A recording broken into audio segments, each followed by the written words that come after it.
Taoiseach, first of all, it's absolutely shocking that hundreds of people coming here, whether it's from Ukraine or elsewhere, are now being given no accommodation whatsoever. And the government needs to seriously step up its efforts to provide emergency accommodation and indeed to repurpose empty buildings, of which there are very, very many.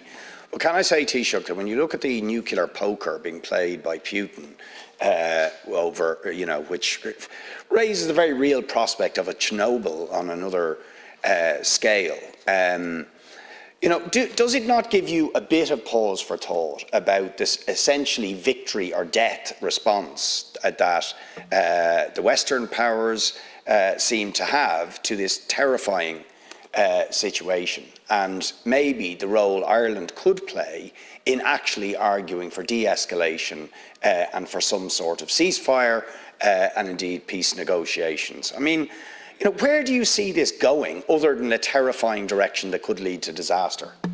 Thanks, Ken Corlett. Just in relation to the war in Ukraine, I think it's obvious that appeasement hasn't worked. I've stated my view on that and explained it earlier. Of course, Ireland argues for de-escalation, but de-escalation requires the aggressor to de-escalate. Ukraine was attacked. Ukraine is partially occupied.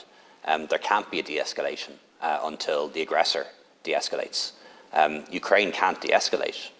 What does that even look like? Does it mean Ukraine stopping the defence of its own cities, stopping the defence of its own citizens? So de-escalation has to involve the willingness of the aggressor to de-escalate.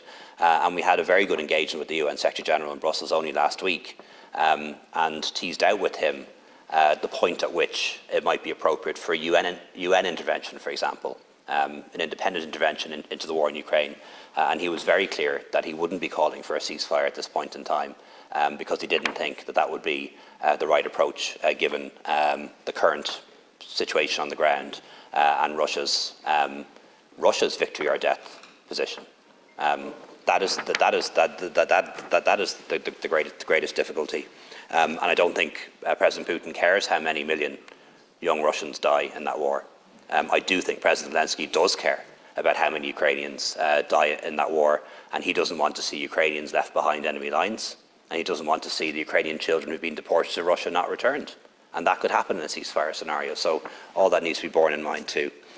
Just in relation to refurbishment, we've about 700 buildings we're using now at the moment to accommodate people from Ukraine and people from other parts of the world. And we weren't using those buildings this time last year, and we are refurbishing dozens, if not hundreds of more buildings. But they can't all be done at the same time, and there'll always be some building that's not refurbished. But 700 buildings refurbished, 80,000 people accommodated in the last year. It's been a Herculean effort, and I really want to thank everyone who's been involved in it. If we had amazing foresight 2 years ago, and we knew this war in Ukraine was going to happen, and we built a city the size of Waterford with 20,000 units in it, it would already be full. But that's what we've actually achieved. 700 different sites, 80,000 people accommodated in it, and we're going to refurbish more buildings and provide more in the year ahead. The rapid builds are approved. I think we've approved between 500 and 700 in the first phase of them, and they should be ready for occupation in the next few weeks. But as we've always learned in the past with modular and rapid build, it's not so cheap and not so rapid. As many of the advocates say, you have to have a site, you have to have the site service, it has to be ready, you can't just drop them in the field.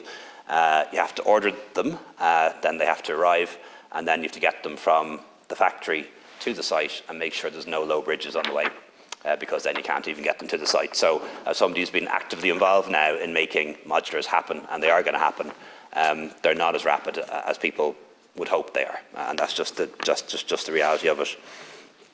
Just in relation to the teaching of education, I may need to come back to Deputy Barrett with a more detailed reply on that. I'll have to speak to the Minister of Education on it. But what I would say is that there are 15,000 children and young people from Ukraine who've now been enrolled in 2,000 Irish schools.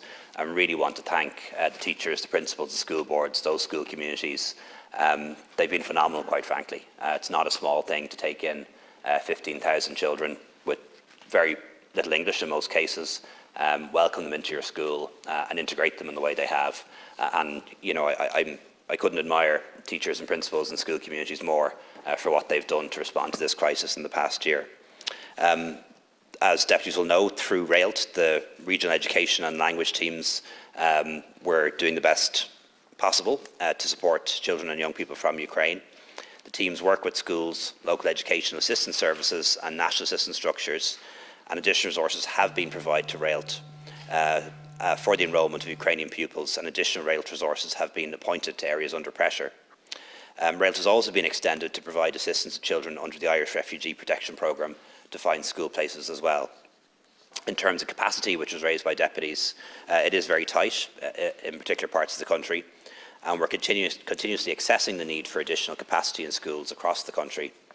The RAILT teams, which I mentioned earlier, are currently developing an integrated approach to maximising utilisation of existing capacity for mainstream Ukrainian and special needs classes requirements, such as additional accommodation through school building projects and modular accommodation solutions.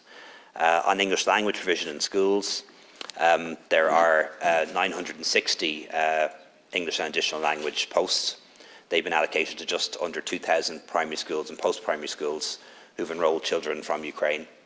There are 187 special education teachers and 233 SNAs have also been allocated to schools to help with the response. All right, I think we're going to have to move on, Taoiseach.